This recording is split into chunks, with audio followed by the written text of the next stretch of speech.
Hello students, class 10th के SST के MCQ देख लेते हैं। ये जो सीरीज हमने एमसीक्यू की स्टार्ट की है बहुत यूज़फुल होने वाली है आप लोगों के लिए, बोर्ड्स के लिए। तो इसके लिए आप डेली हमारी जो सेशन होता है 8 बजे, उसके लिए हमारे साथ जुड़ सकते हैं, जिसमें आपको डेली मिलेंगे इंपॉर्टेंट क्वेश्चंस और एमसीक्यू खासकर इसमें डिस्कस किए जाते हैं।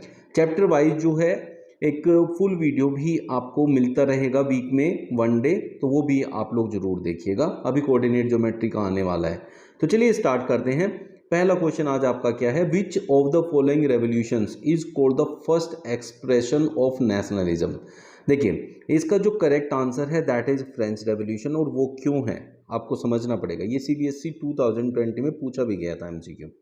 इसमें क्या है कि जो फ्रेंच रेवोल्यूशन था उसने एनकरेज किया, आइडिया एक दिया लोगों को कि ये जो कंट्री है ये उनकी है and they were the important part of the state.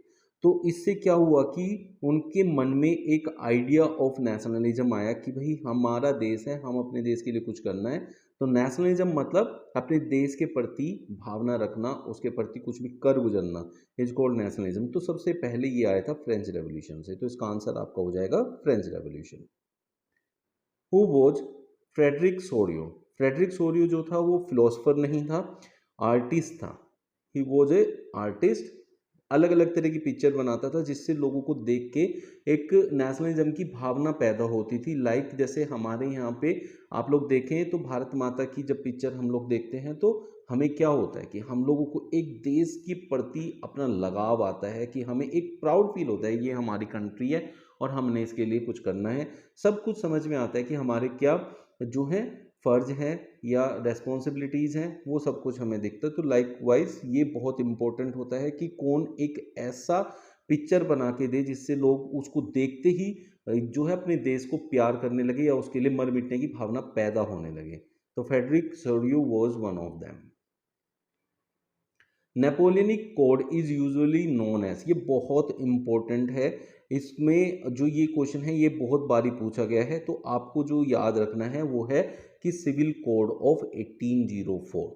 Napoleonic code का जो दूसरा नाम था वो था civil code of 1804। Which one of the following was not feature of the Napoleonic code.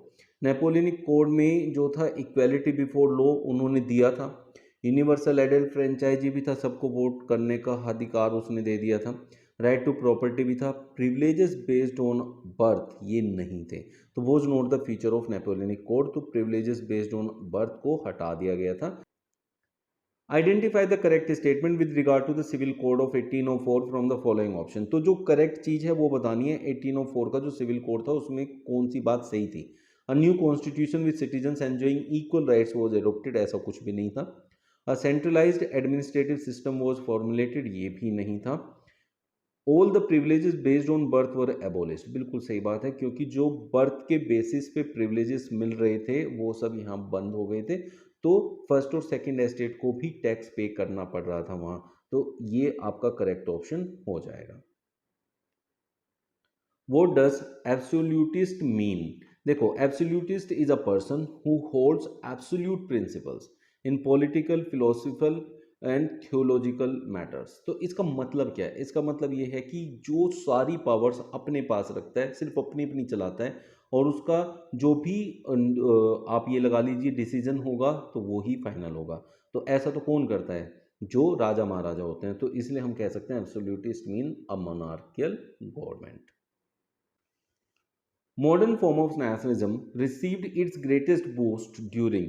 देखिए जो नेशनलिज्म की बात हुई वो हुई फ्रेंच रेवोल्यूशन से। तो हम इसे कह सकते हैं कि जो मॉडर्न फॉर्म ऑफ नेशनलिज्म था उसको बूस्ट मिला पूरा का पूरा फ्रेंच रेवोल्यूशन से। तो ऑप्शन बी आपका करेक्ट आंसर हो जाएगा। भाई फ्रेंच रेवोल्यूशन एक ऐसा रेवोल्यूशन था जिससे नेशनलिज्म का आइडिया ना पूरे वर्ल्ड के अंदर फैला था। तो मॉडर्न फॉर्म ऑफ नेशनलिज्म भी हम उसको कह सकते हैं कि वो पूरा बूस्ट हुआ उस टाइम पे।